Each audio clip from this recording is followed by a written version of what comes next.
Fax 300 روپیہ صدقہ فطر ہے.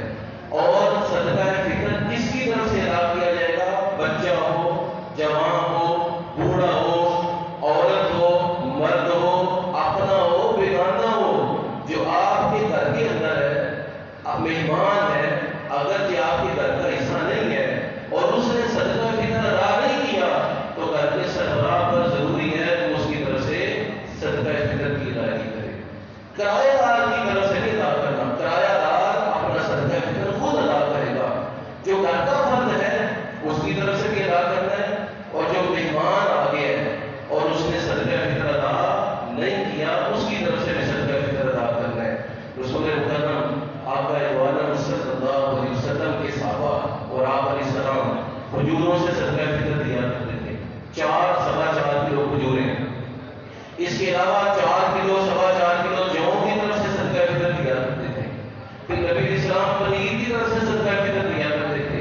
ہمارے یہاں کیونکہ گندم کا رواج ہے، گندم بطور خوراک استعمال کی جاتی ہے، اس لیے گندم کے اعتبار سے 300 اور جو لوگ آٹا خریدتے ہیں 350 روپے فی فرد کے اعتبار سے غریب اور مسکین کو وہ دیں گے.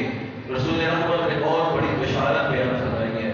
فرمایا جس بندے سے روزوں میں کچھ کمی بیشی رہ گئی تھی اور اس بندے نے رمضان کے بعد صدقہ فطر عید کی نماز پڑھنے سے پہلے ادا کر دیا، اللہ اس کی روزوں کی کمی بیشی کو درگزر کروا دیتا ہے. روزہ رکھتے ہوئے زبان سے کوئی جملہ نکل آتا ہے، کوئی زبان سے ایسے الفاظ نکل آتی ہیں جو بندے کی شیان شان نہیں ہوتے، جو روزے کی شیان شان نہیں ہوتے، تو ان الفاظ کی طرف سے صدقہ فطر ہے.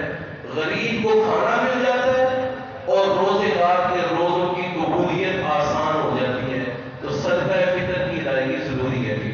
جو بندے مالدار ہیں وہ اپنی مالی حیثیت کے مطابق صدقہ فطر ادا کریں گے. وہ 4 کلو کھجوروں کی قیمت 1600 روپے بنتی ہے تو بھی وجہ سے اس اعتبار سے دیں. ضروری نہیں کہ سامنے 300 ہی دے رہے ہیں. جو بندہ عام مارکیٹ ساتھی ہے وہ 300 کے اعتبار سے دے گا، اور جو بندہ صاحب حیثیت ہے وہ جو کے اعتبار سے 600، پنیر کے اعتبار سے 6500، یا پھر منقے کے اعتبار سے 3500، یا پھر کھجور کے اعتبار سے 1600 روپیہ پیش کرے. جتنا زیادہ دے گے اتنی زیادہ انشاءاللہ دنیا اور آخرت سمجھے گی. اور رسول رحمت آقا عالم صلی اللہ علیہ وسلم نے صدقہ فطر کی ادائیگی کے بڑے فضائل بیان کیے. لیکن یہ ساری فضیلت حاصل اس وقت ہوتی ہے جب بندہ صدقہ فطر ادا کرتا ہے عید کی نماز ادا کرنے سے پہلے. جو بندہ صدقہ فطر عید کی نماز سے پہلے ادا نہیں کرتا تو وہ صدقہ تو ہو جاتا ہے لیکن فطر کا اجر اس میں سے حذف ہو جاتا ہے.